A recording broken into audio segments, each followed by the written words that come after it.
can see. So are officials in Malden looking at as part of the proposed tax increase? Well, fire officials tell me that they are seeing a lot of growth over in the western part of their service area. They say that this service request could let them see if they could build a new fire station down that way. Live in Malden, Ray Urena, WYFF News 4.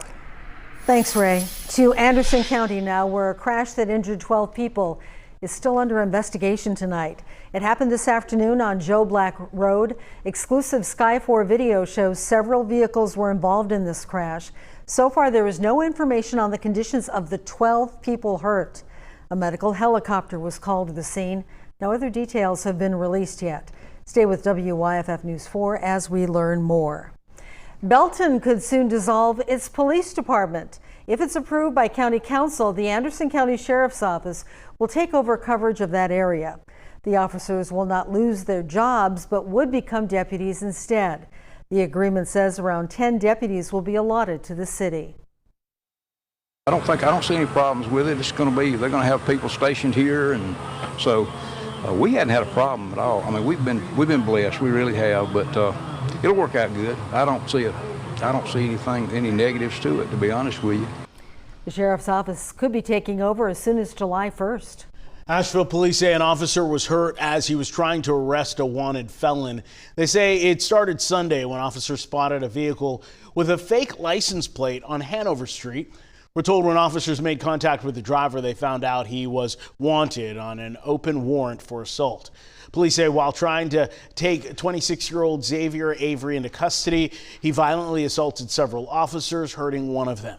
Police say they also found Avery in possession of several drugs and a stolen gun. He now faces several charges.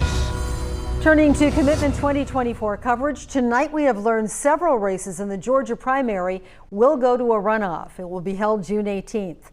For the Democratic nomination for Elbert County Sheriff, Darren Scarborough will face Drakevius Gibbs.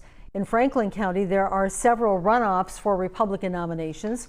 For Commissioner at Large, District 1, Tyler Owenby will face Wanda Thompson. For Commission at Large, District 2, Corey Pulliam will face Sam Freeman. In the Commission chairperson race, Courtney Long is challenged by Joe Green. And for Franklin County Sheriff, Scott Andrews will face Brian Stovall. In Stevens County, the Commissioner Board Post 3 Republican nomination will be between James Addison and Craig Oglesby. Gender change procedures for minors has officially been banned in South Carolina.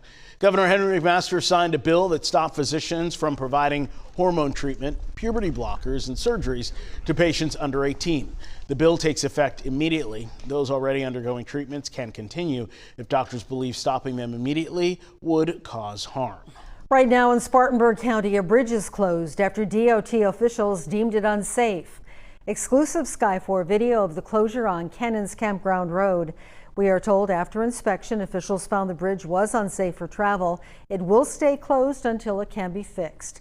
Drivers are asked to avoid the area if possible. A detour is now in place. A lot of money is coming to restore and redevelop the historic Chicola Mill in Anderson County. $2.6 million to be exact.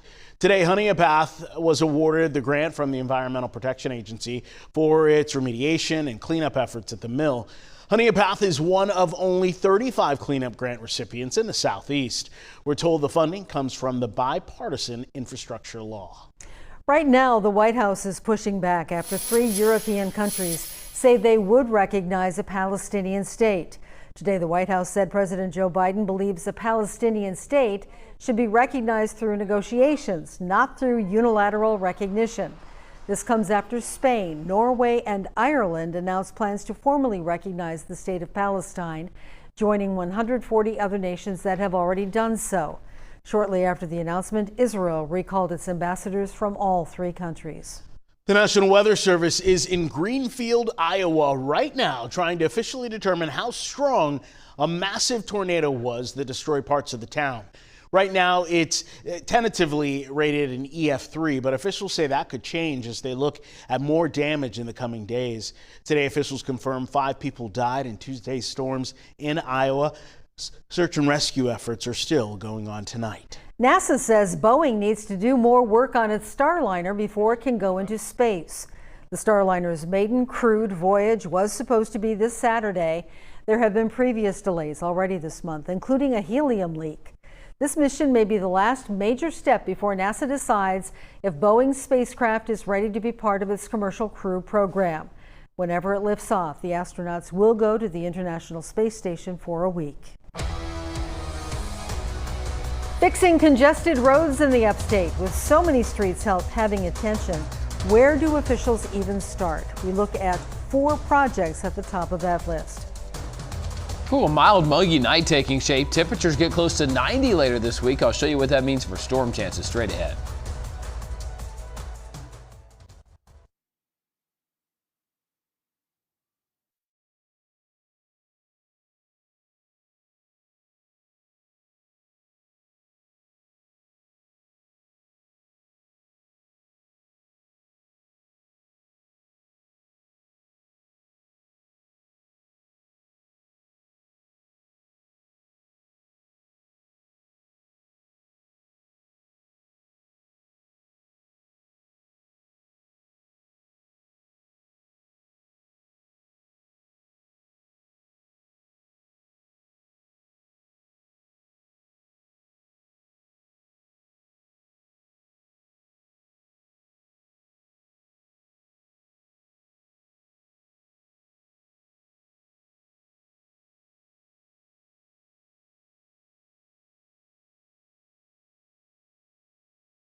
More than 4,000 miles of traffic lanes wind through Greenville County, and drivers will tell you many are congested and need repair. Tonight, our Stephanie Trotter looks at the top 4 slated for improvements.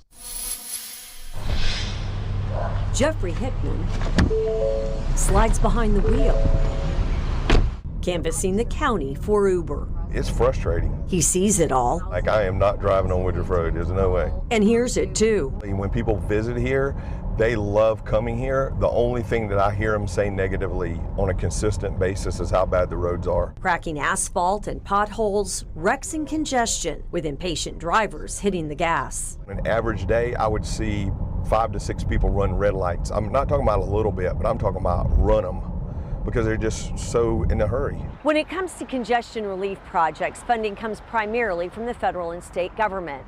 4 specific roads top a priority list. Woodruff Road is certainly the worst road in the region right now. Planners have been working on the Woodruff Road congestion relief project since 2011, creating a parallel route that would bring car counts down to what they were in 2010. We can't take all the traffic off of Woodruff Road, but we will take a good chunk off of what it is today and prevent it from getting worse in the future.